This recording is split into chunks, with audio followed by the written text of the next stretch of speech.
Good Monday evening for most of you. Welcome to Charting with Dan. I'm your host, Dan Murrell. With me, as always, Lon Harris. How you doing, Lon? Pretty good. Good. Long Oscar night. Yes, we were up late. We were, but we're back here today. We're talking about, we have one little tiny Oscar thing that we're going to talk about later on in the show. Just a fun thing I remembered as I was digging up through some archives and stuff. But as we mentioned last week, the top story is Birds of Prey and the fantabulous emancipation of one Harley Quinn. Well, now it's changed. Now it's Harley Quinn : which apparently has now been changed, at least on the AMC app. Breaking news to Harley Quinn: Birds of Prey. Yeah. Which they might have wanted to make that change before this weekend because while it is the top story really, it did not match even the lowest expectations or predictions, opening to $33 million domestically. We'll look at the global number in a moment, but $33 million domestically. I'm not a fan of tracking. Tracking had it around 55 million. Warner Brothers was saying they were looking at 45. It came in well below that as well. As you can see, I've listed it by its proper title there for now, although maybe they've changed it by now. Yeah. But Lon, usually we go through the whole top five, but they're holdovers. We'll talk about it in a second. But I want to dive right into Harley Quinn. Sure. Birds of Prey, sorry, and the fabulous emancipation of one Harley Quinn. It's a Harley Quinn, and you know what? This is one thing that we're going to talk about, because when something like this happens, when a movie comes in this far below where people thought it would be, there's always people wanting to point the fingers and figure out what went wrong. And I think really that's one of them right away, which is that having now seen the movie, when we were talking about the movie last week, I had not yet seen it. I don't believe. No. It is very much a Harley Quinn movie. It is not a Birds of Prey movie. And so I do feel like right off the bat, people may have been a little confused branding wise. Like, if you're going to make a Harley Quinn movie, just call it Harley Quinn. I think that, they're in a real pickle with this one, though, because it is a sequel to Suicide Squad, but not really. Right. Like, it's a spin-off almost of Suicide Squad. But it is like a follow-up to it. But you don't want to call this Suicide Squad 2. Right. So I think already they're in a jam. Like, how do we let people know it's part of this ongoing thing, but not tag it as the sequel to that movie that, one, we're already planning to do a separate version of, and that maybe a lot of people didn't like, and we want to re-emphasize this as a different thing. And it very explicitly sets itself apart from Suicide Squad with the R rating, which we'll talk about in a moment. But there's one thing I wanted to address, because, there's a lot of analysis and a lot of stuff flying around when something like this happens. And one thing a lot of people said, like, whoa, this is what a setback for the DCEU. This is actually, and I was actually surprised, this is actually just the continuation of a trend for the DCEU. These are their domestic openings for the films that are officially part of the DCEU. As you can see, they started with Man of Steel. They peaked with Batman v Superman way back in 2016. And then with a slight uptick for Justice League, each successive DCEU film after Batman v Superman has opened lower than its predecessor. Now, Aquaman is a bit of a weird situation, because it opened fairly, it opened in with the trend. However, because it was in at the Christmas season, it did very well over the following weeks. It's the only one of these films to be released in that holiday release period. So, the opening, you can discuss that. You can talk about that. But then you can also see the reviews. As you can see, Shazam and Birds of Prey have had, along with Wonder Woman, the highest reviews. They're two of the three highest reviewed films in the DCEU. However, have been the two lowest openings in the DCEU. So right away, I don't think you can point to reviews, at least positive reviews.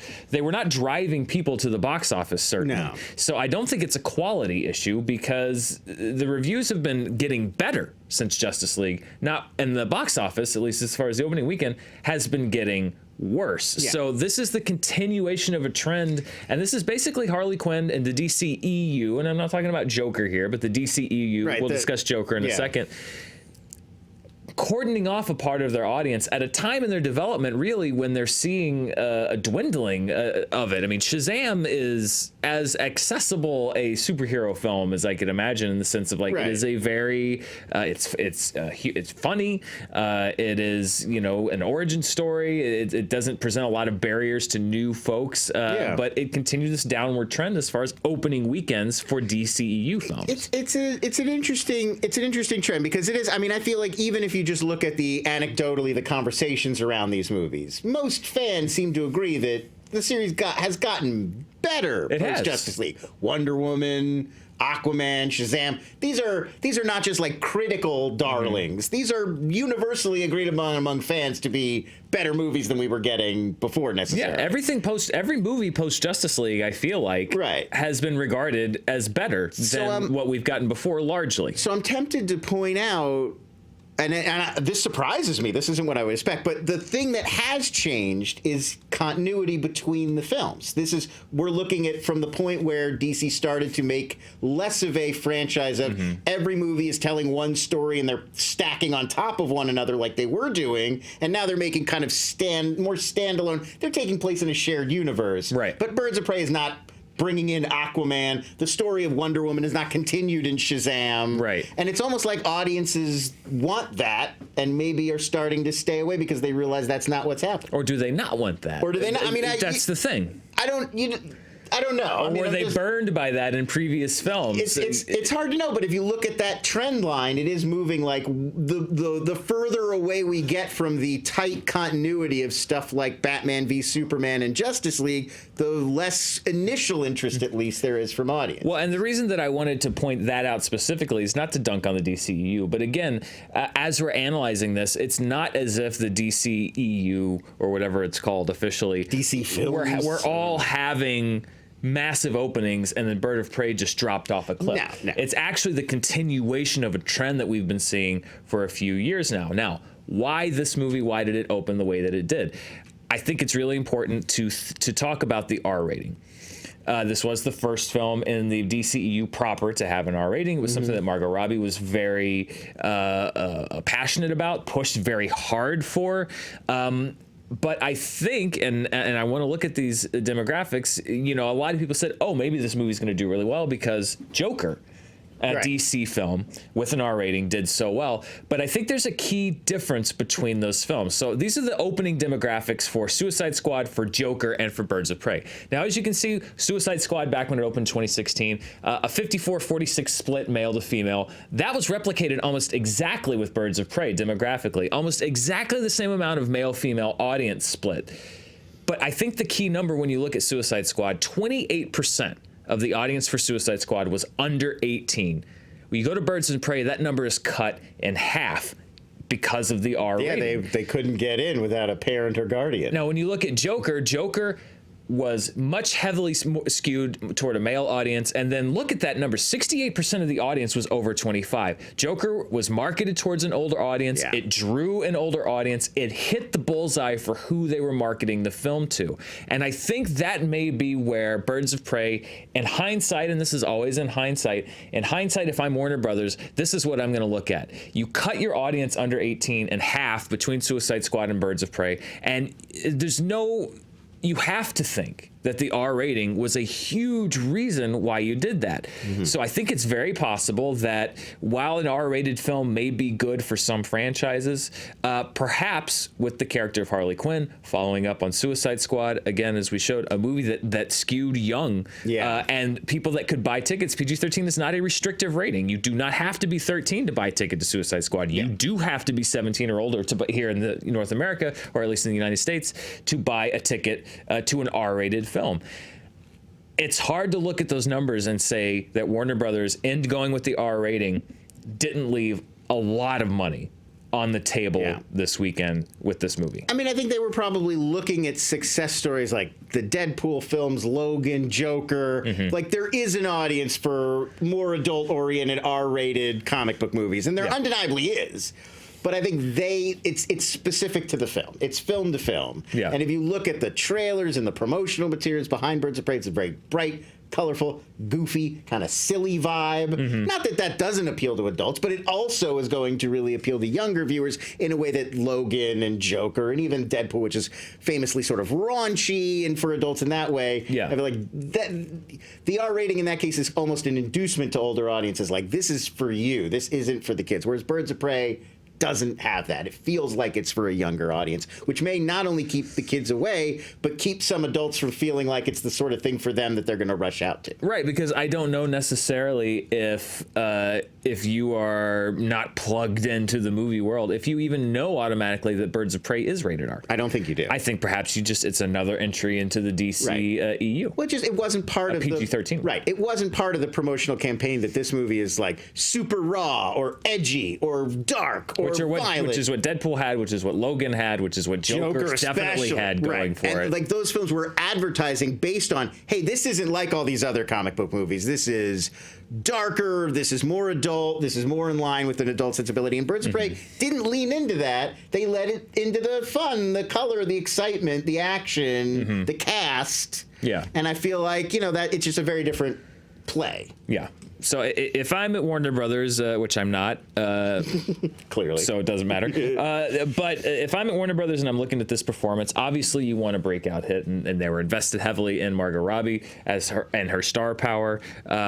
And critically, it was this, I think, a successful film in that it was well received largely by critics. It had a B+ cinema score, which is it's the same cinema score that Joker had. It matches cinema scores. I think BVS had a B+ cinema score. It's not great, but it's not the worst in the world. And again, every movie, the cinema score is a little, it's about managing expectations, etc. So it has passionate fans. It's not just a movie that has come out and people are sort of, oh, it's pretty good. Like it maybe didn't win everybody over, but the people who like it seem to really be enthusiastic. Right. So if I'm Warner Brothers, then I think I'm looking at two things. Number one, this sort of attempt to use the R rating to inject a sort of vivaciousness into this franchise, meaning the DCEU, didn't really accomplish that, in the sense that we didn't see a big spike from Shazam to this movie. We saw a drop off. There was not a lot of new eyeballs apparently coming to the table. And secondly, that if I'm looking for R-rated franchises in the future, that this does not seem to be a one-size-fits-all approach, because Monday morning quarterback, you don't know what's going to happen until after a movie comes out. You don't know how the public is going to react and who's going to go see what. It was the weekend of the Oscars. It was the weekend after the. There's so many different X factors, and maybe it's just that some people just weren't interested in the movie. But I do think one thing you're going to look at is, maybe this R-rated thing should not be applied to every character. Maybe we need to do more or trust more market research, that if we have a character in a film that's come out that has skewed more to a younger audience, as Suicide Squad did, that very heavily featured Harley Quinn, maybe we don't try to win over a new audience while shutting out this existing audience, because I really do think, looking at the numbers that came out this weekend, that they left perhaps a substantial amount of money on the table by doing the R rating, by going for the R rating. I think it's exactly what you said. It may be a tactical mistake. And I read Neon, which is the company that put out Parasite, obviously to a successful Oscar campaign. I was reading an interview with one of the heads of marketing at Neon, who sort of one of the people who orchestrated the Oscar campaign. And it's exactly what he was saying.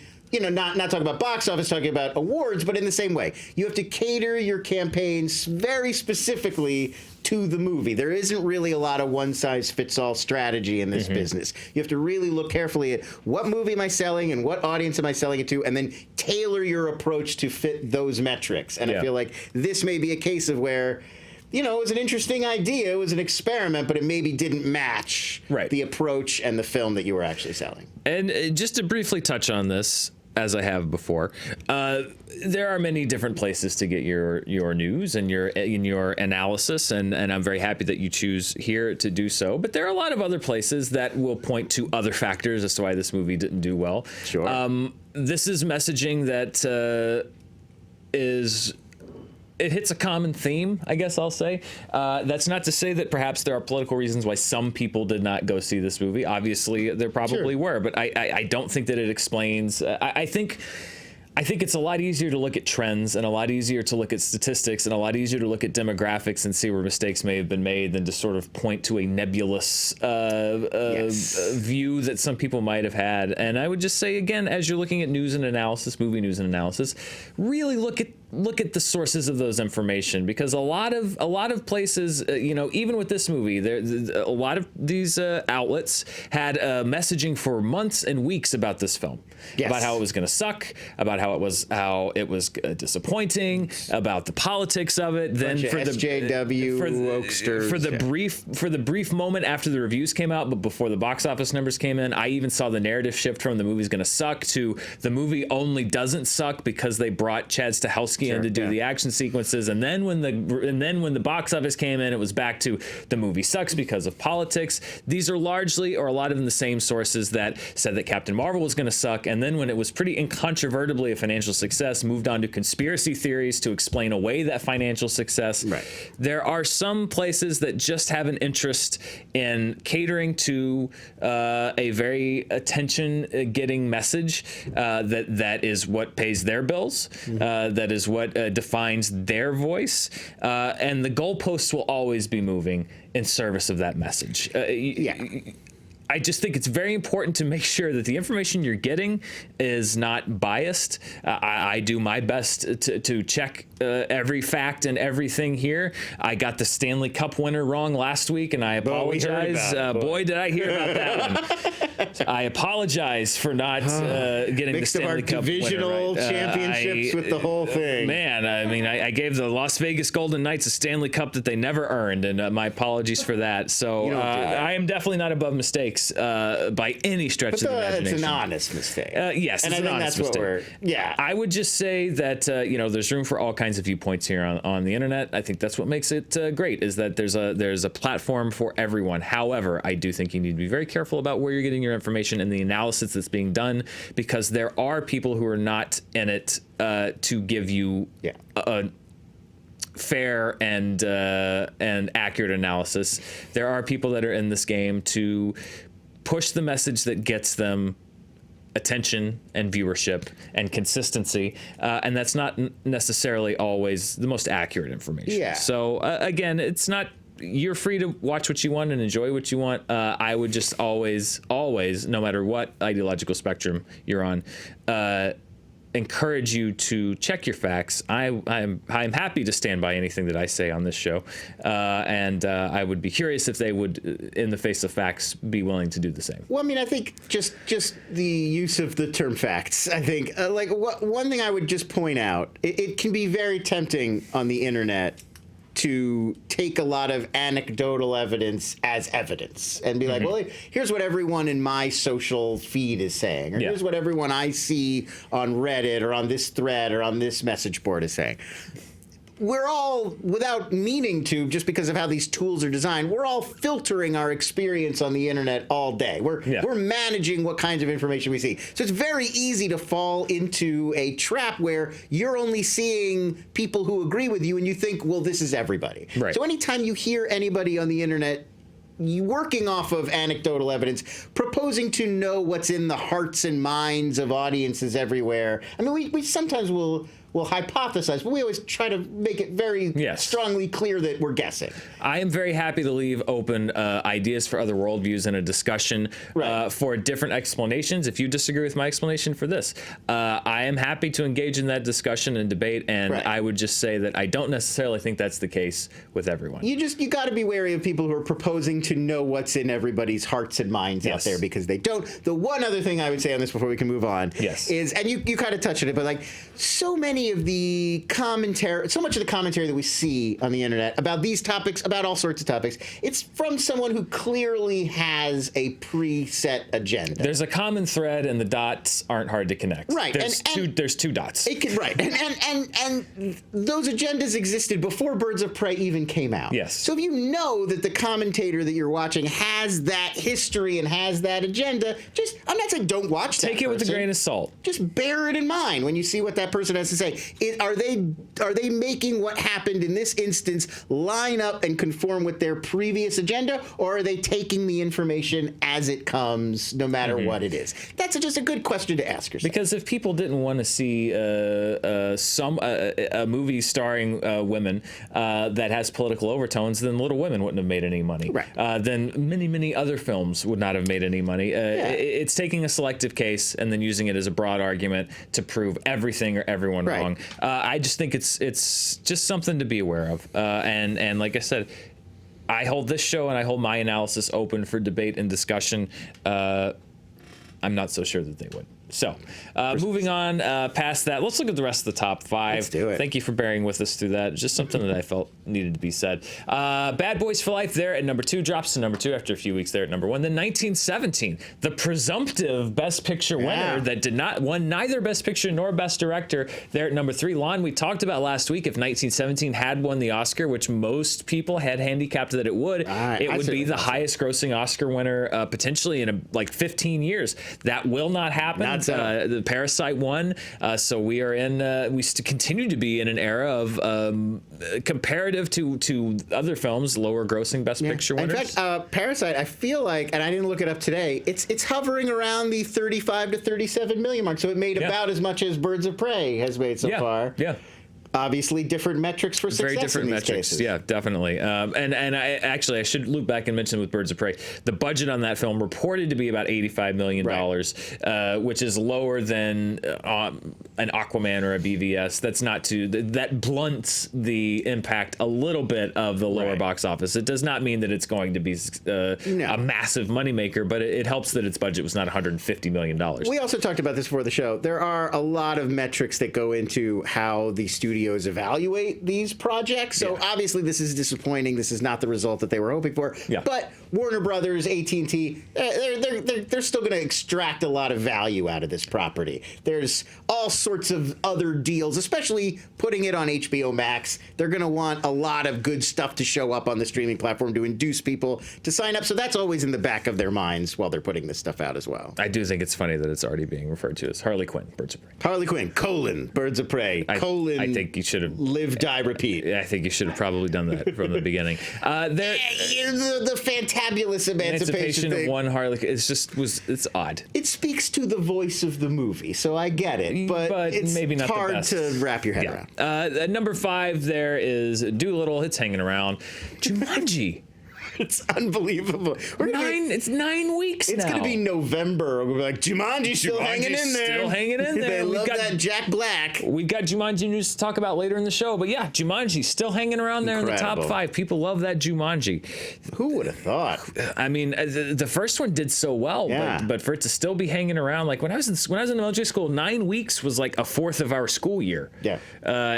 Jack Black has been around. So and The Rock and Kevin Hart and Danny DeVito and Danny Glover. Everyone just hanging around there. So congrats, Jumanji. One of the Jonases, I think, is in there. Yes. Nick Jonas? Nick Jonas. Yeah. Nick Jonas, I believe, is in that one. Mm-hmm. Hanging around in the top 5 long after Star Wars is gone. Good Lord. So there you go. Weeks and weeks after Star Wars is gone. Palpatine's had time to breed a whole new snow cloud. Exactly.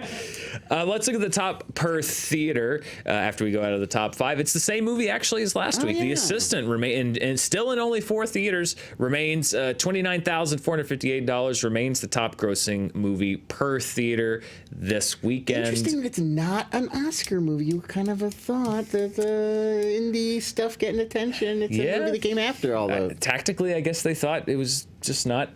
Well, I mean, kind of be up there, it's part of the conversation with Bombshell. Like, I've seen a lot of reviews that are sort of comparing the two movies. It kind of takes on similar topics, but I don't know. Yeah, no, didn't include it. But it's getting good buzz. Going from the top per theater to international acclaim. This is the top 5 internationally. Now, this is every market outside of North America, so this does not include the North American box office. Birds of Prey and the Fantabulous Emancipation of One Harley Quinn, $48 million. It was below expectations internationally as well. There had been a hope that it would launch to over $100 million. It did not do that. Doolittle internationally at number 2, followed by Bad Boys, 1917, and Little Women. Of course, this chart still very heavily influenced by the fact that the film industry in China remains shut down completely. All theaters, all production, with right now no end in sight. And obviously the coronavirus crisis continues there and continues sadly to continue spreading. So you can only hope for a quick resolution of that. You put those two numbers together, the international number and the domestic number here in North America, and you get your top 5 worldwide. Birds of Prey opens with $81 million worldwide, followed by Bad Boys, Doolittle, 1917. There's Jumanji again at number 5. Can't stop, the world stop. loves Jumanji. Can't stop. Yeah, Jumanji technology sticking around there. It is number 5. And Lon, I mentioned China, and we've been tracking this, and we mentioned several movies a couple weeks ago that had release dates in jeopardy in China. There were a few that were delayed as of our show last week. I got looking today on Twitter again. I follow on Twitter Gavin Feng, who has been a great resource for box office information in China. Announced on the Twitter feed, his Twitter feed today, that the other 2 films that we were looking at, which were Marriage Story and Sonic the Hedgehog, which is a big one, their dates reportedly have also been delayed. So those 2 films, basically all of the Hollywood films scheduled to come out in China for the month of February, are delayed. As I mentioned, even if the theaters were to open a week from now, there's still the process of sorting out all of the releases, and there's another crop that were going to come out this weekend that are being delayed. All of the Chinese releases are going to have to get dates or not get dates. They're going to have to sort all of that out before they even get to the issue of how and which of the movies, the imported films, to show. This is really going to be a devastating, first of all, economic blow to the Chinese film industry, to the worldwide box office in general this year. This crisis, as I mentioned, unfortunately, continues to be just really awful, and the ramifications to theaters, to theater owners. I was reading today that there are many theaters in China, and they've had rapid expansion these past few years that are expected to close because they have the pressure of rent, they have the pressure of bills, they are not open and may not be for weeks to come. The expansion we've been seeing in the Chinese film market has literally been ground to a halt, and it's going to take weeks or months or maybe even years to recover the damage that's been done. You just think about the ripple effects. You know, in the immediate sense, like shutting everything down, not doing sort of commerce, and like even for a day seems shocking and huge, a huge step. But to do it for weeks, the ripple effects are going to take months, maybe years to sort of all sort all the way out for something. It's a huge tragedy. Yeah, obviously the human factor, first and foremost, what needs to be dealt with and handled, but the economic ramifications of this really haven't yet begun to unfold, and it's going to take a very, very long time. So this is just one corner of that's being felt in studios across this town and across this country, is that there are many, many films that will be delayed, that may not be released at all in theaters in China. That is a big financial hit potentially for a lot of these films. Sure. Particularly Doolittle and Sonic the Hedgehog 2 in particular, that may take a huge financial hit if they never get release dates in China. So Sonic, a global character. A global character. They're counting on Asian markets to help make that money back. Well, and the next big film that people are now starting to ask about is Mulan, which Disney has planned a global release for, worldwide release for, in March. That news has just sort of started to spin up these last few days. Disney reportedly has said they intend to proceed with a worldwide release platform for Mulan, even if the theaters in China are not open and are not able to receive the film. But that potentially, again, a massive obstacle for Disney to overcome. But as we mentioned, first and foremost, is the human factor. So, we'll continue to track this news from the box office, but that is far from the most important news coming out of this crisis. Lon, before we go to an update on the 2019, last year's worldwide box office, I wanted to do a little flashback. We're going to do our New Mutants flashback, but I wanted to do a little flashback back to June 3rd. Do you remember what we were talking about on June 3rd of last year, over 6 months ago?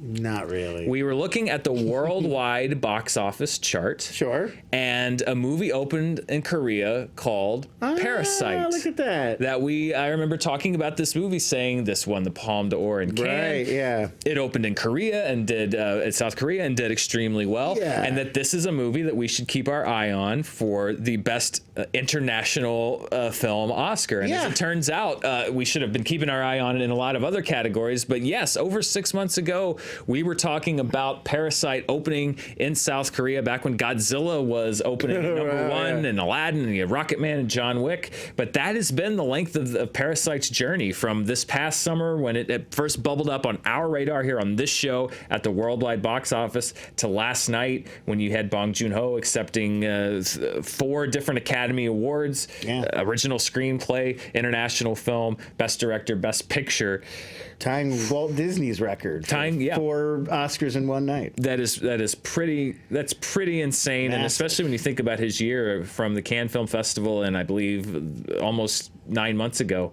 to last night. What a whirlwind. What a journey. Yeah. And I mean, it's just one of those things that no matter how it was incredibly well reviewed, Bong Joon-ho already a well-regarded international filmmaker, but there's no way to know when something first pops up on the international radar that this is, what's going to happen. It's like a slow process. We talked about, Neon and how they sort of orchestrated the campaign. Like, so many things have to go right for that journey to go from, doing well at Cannes to Best Picture. Yep. And that's since the 50s. Marty was the last movie to win the Palme d'Or and then win Best Picture. That is crazy to think about. Movies like Pulp Fiction and Taxi Driver have not been able to pull off the Best Picture win. Right, because like the European sensibilities, they're very different. Very different, yeah. So crazy ride for everyone involved with Parasite, but and well-deserved. A great movie, very well-deserved. Yeah, very well-deserved. Lon, let's look at last year's box office, 2019. As I mentioned, if we need to do updates, we will, and there are a couple I wanted to note. Number one, as we mentioned as a possibility,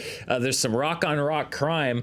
Jumanji: The Next Level drops Hobbs and Shaw out of the worldwide top 10. So that's your 10 there, Lon. He beat himself like a Cherokee drum. He beat himself like a Cherokee drum out for the number 10 spot. And then Star Wars: The Rise of Skywalker has eked past Aladdin for the number 8 spot. I don't know if it's got another $11 million in it. We'll see if it can get past Joker and Toy Story 4. But 6 looks like it's going to be as high as it could potentially get. It could just stay there at 8.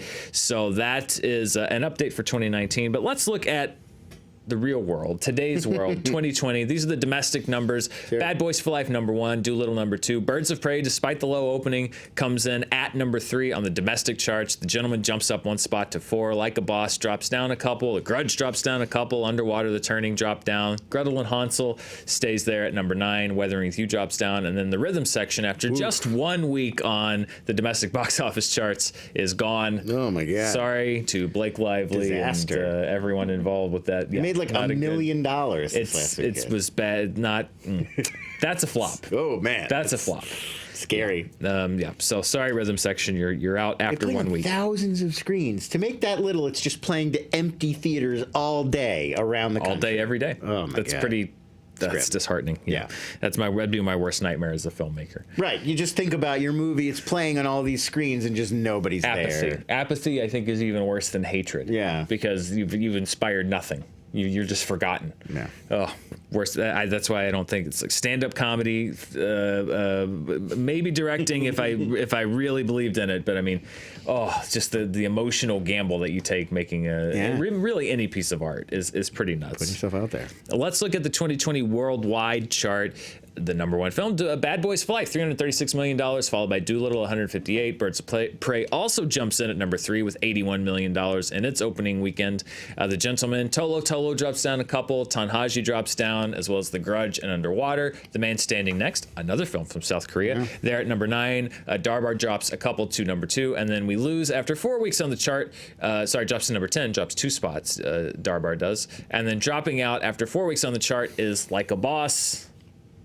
Goodbye. Yeah, it was not going to stay there for the whole year. No. So that's your 2020 worldwide chart. Lon, before we go, we've been doing our countdown. Maybe. To New Mutants.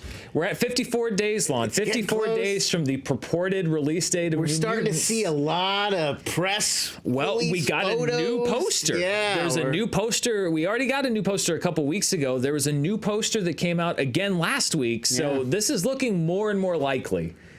they're committing to the bit. I don't know if they're going to pull the rug out from under us. They're going to Charlie Brown this thing. Yeah. They are keeping that football in place to the last possible second. This is a cool poster. I like this. I'm digging both of those posters. So yeah, this is new. That's the new New Mutants poster after the old New Mutants poster came out a couple weeks ago. So it would appear likely at this point, perhaps, that this movie is actually going to come out this time. Although again, I will remain unconvinced until it is actually playing in a theater. So odd now that it's so in isolation from every other X thing. They're all sort of gone. The whole franchise is sort of over. We all kind of said our goodbyes and made our peace with it. Now it's like, oh wait, there's one more thing. Yeah, one more thing. This is Columbo reference. This is the Columbo, Peter Falk mutant movie. Exactly. So, Lon, each week we've been looking at a key moment in New Mutants history. So today I decided to go back to the very beginning, not to the beginning of the movie, to the beginning of the New Mutants. Oh, as a team. I wanted to look at the introduction of the New Mutants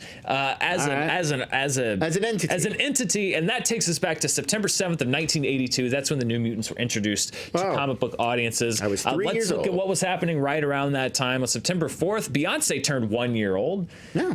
Just a few days later, September 7th, the New Mutants were first introduced in graphic novel form to the Marvel Universe. E.T. was still #1 in its 14th week of release that week. On September 11th of that year, Chris Evert won her 6th U.S. Open championship, 6th and final. And that is a sport fact that I'm pretty sure I got right. On September 15th, the first issue of USA Today was the New Mutants are older than USA Today. Really? Yeah. I did not know that. Yeah. USA Today was from the early 80s. I would have guessed like Today, 60s or something. Well, this is something I thought was from the 60s. The song Bad to the Bone by George Thorogood. It sounds like it's from the 60s. It sounds like it's from the 60s. Nope, it was released in 1982. And then on September 19th, 1982, the invention of the emoticon. That early? I feel like someone else invented them before, and they're just kicking themselves because they didn't get the process right. But the emoticon officially younger than the New Mutants, the mutant team. So there you go. 1982. It predates me by a little bit. I was in my mom's belly. I was 3 at this point. Lon was 3. I was too young to be following movie news, but I was around. Yeah. So the New Mutants or comic book news. I was not up on the New Mutants at this point. Yeah. No. So there you go. The New Mutants are older than me, but younger than Lon. Yeah. But older than emoticons. They're not new in any meaningful way. The New Mutants have not been new for quite some time. They're just the mutants, but these New Mutants are new. Right. The New Mutants are actually old, though. These mutants are new to us. Yes. Yeah. But not us, because whatever. It's like that old, if you haven't seen it, it's new to you. Exactly. So yeah, that is a key date in New Mutants history. What will we talk about next week? I don't know. I just like looking up weird history. So I'll just pick a random date. We'll talk about if the New Mutants is still coming out. It's always a surprise. This countdown may stop next week. Every week when we do it, I'm a little bit surprised. We may have to call off the countdown. We'll see. We'll just go back to talking about Buster Jones. I would, any day of the week, I would talk about Buster Jones.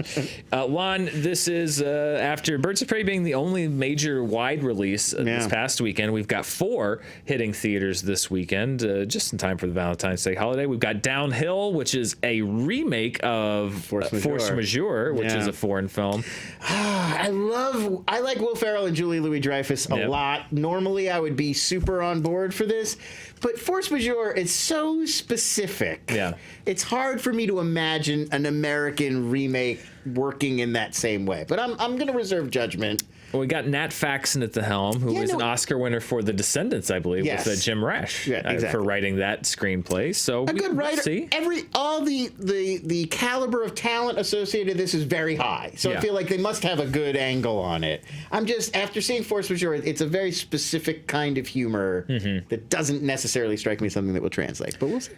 I didn't know this movie existed until today. Oh, yeah. There is a low-budget Blumhouse Fantasy Island horror remake? Right.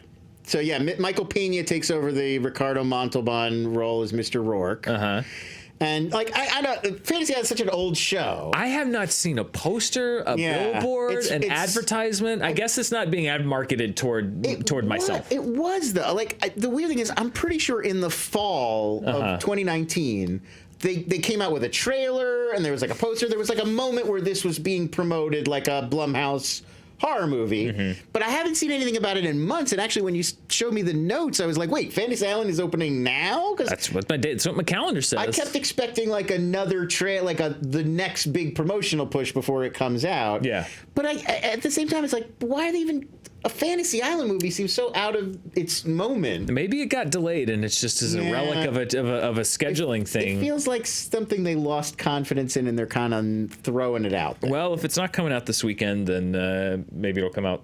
No, I mean, I feel like it probably is coming out this weekend, but it was probably supposed to come out in like October, November, and then they were like 2017. Yeah, they were like, kick it to February. The Photograph romance with Issa Rae and Lakeith Stanfield, sort of going for the Valentine's vibe for this weekend. Posters up all over LA for this. That I have seen. I've seen a lot of posters and billboards for the Photograph. My whole drive home. Oh yeah, and then the much hyped, much delayed, revamped, new look Sonic the Hedgehog. You got to go see it. They redesigned it for you guys. You can't bail now. Opening this weekend. This is the referendum on fan input pre-release. Will the months and hours spent by effects houses that I believe have gone out of business since being asked to do all this extra work? Sure. Maybe I'm wrong, but I believe I read that. Sounds right. Will it pay off for Sonic the Hedgehog? What do you think, Lon? I mean, there's a video game. There's bad mojo with video games, but yeah, I mean, this is one that worries me just because Sonic games are not hot right now. Like we remember Sonic the Hedgehog, and I'm told that we don't. I'm told that oldsters like us don't think that Sonic is relevant to the kids today, but that it actually is because he has been used in other games that aren't Sonic. I've heard this. That's what Ryan, our resident young person, says. I've heard this. I'm just saying. Super Smash Brothers. Super Smash Brothers. Right, but I know, and yet at the same time, it's not like there used to be Sonic the Hedgehog used to be like a viable IP all on his own. He didn't need to be fighting the Smash Brothers, whoever they may be. I don't think there are actual. No, there aren't Smash. It's like all the characters together, the Smash Brothers. But he didn't need to be like plugged into these other franchises. There was like a cartoon. There were these spin-off movies. There was the video games that came out. I just feel like Sonic. It feels like he's a little past his prime. Are the young people going to come out opening weekend and see his movie? Maybe. That's what I said. I said that too, but I've been roundly rejected. That thinking has been roundly rejected for me, and quite frankly, I don't want to feel old and out of touch. So I'm going to say it's going to do great. But he's got a lot of very intense fans, and I feel like they may be over. We'll see. I mean, we'll find out soon. Yeah. But I feel like they may be overestimating the character's longevity and in terms of appeal. Well, I'm going for Jim Carrey. That's who I am. I mean, I don't mean to throw cold water on it. It might be a huge movie, but I'm hesitant to give it my full endorsement because I just feel like Sonic feels like an old brand to me. Well, we'll find out this time next week. Movie. Although Ryan, is next week the President's Day holiday? Yes. Yes. The 17th. So we'll be back next Tuesday. Next Tuesday because Monday is the President's Day holiday, and we won't be here. So join us 8 days from today, an extra day closer, maybe, to New Mutants. We'll be talking about Sonic the Hedgehog. We'll be talking about Birds of Prey. How did it do in week 2? Did Fantasy Island shock the world and become a huge worldwide juggernaut at #1 over the Valentine's Day weekend? I don't know, probably not, but we'll be talking about a lot of fun stuff. Jason Blum goes to Fantasy Island and gets his wish, maybe. Hey, you never know. He's a miracle worker, that guy. He's done some great things. Lon, anything you want to plug? No, just find me on Twitter at LONS. See, it's right there. There it is. It's right below you. And I am on Twitter as well, at Murrell Dan. We'll be back 8 days from today after the President's Day holiday. Thank you for watching. We'll see you next time.